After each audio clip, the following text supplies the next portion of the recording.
The concept of a self, I actually think it's really critical. And it goes all the way back to the beginning of life and the beginning of development for all of us.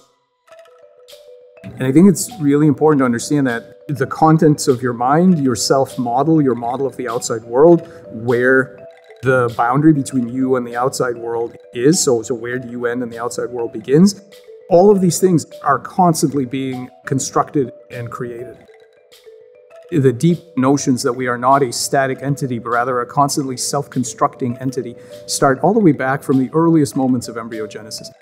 If you take a flat blastodisc, in that case of a duck, and this was discovered by Lutz in the 1940s, is take a little needle and you make scratches in that blastoderm. And so when you do this, you basically separate that initial blastoderm into islands. And what happens is that for the next few hours, every island is not going to be able to sense the presence of the others, and it's going to self-organize into an embryo. And eventually they'll heal up and you'll get a single blastoderm. But by then what you've got is a collection of conjoined twins. And it might be 2, and it might be 3, and it might be half a dozen. And so the question of how many selves are in a particular embryo is actually unclear at the beginning. You don't know that because what it is this kind of ocean of potentiality. And so this just shows you that a biological self has to construct itself out of some medium and figure out where the borders are and where the boundaries. We're a dynamic process right from the beginning. One technique that I like to use in helping to think about these various categories is walk backwards in your development until you're basically an embryo. And then eventually you come to the point where you were an unfertilized oocyte. But there are tens of thousands of cells. What are we counting when we say there's one embryo there? There really isn't one of anything. There are many, many, many individual cells there. What we're counting is alignment. The fact that all of those cells are committed to working together towards building a specific structure.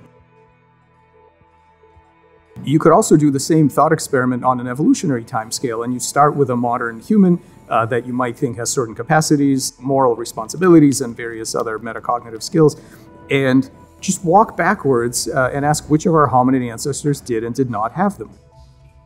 And it's pretty clear that it's not going to be possible to say this set of parents didn't have it, and then they had an offspring, and boom, that offspring now has it. And so it's a very long, continuous process.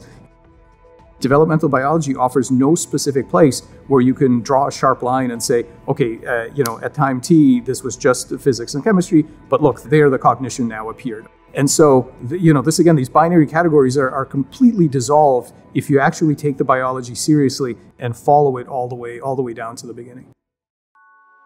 If you were trying to define it, I think the self is the answer to the question, what is the system that can be counted on to do various things? As you look into the outside world, all of the objects you see and that you deal with are answers to the questions of what can I expect to happen next?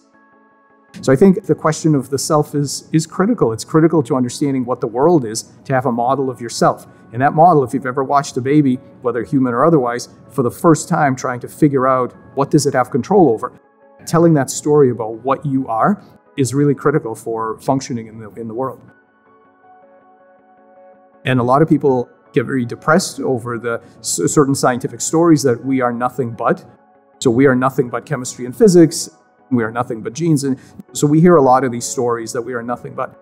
And so the question of what we are is important and fascinating, but it's not nearly as important as what do we do next? And I think all of biology is, and I think we should be as well, much more focused on what is the best thing you can do next, regardless of what the current scientific story is of what you are or what you might be.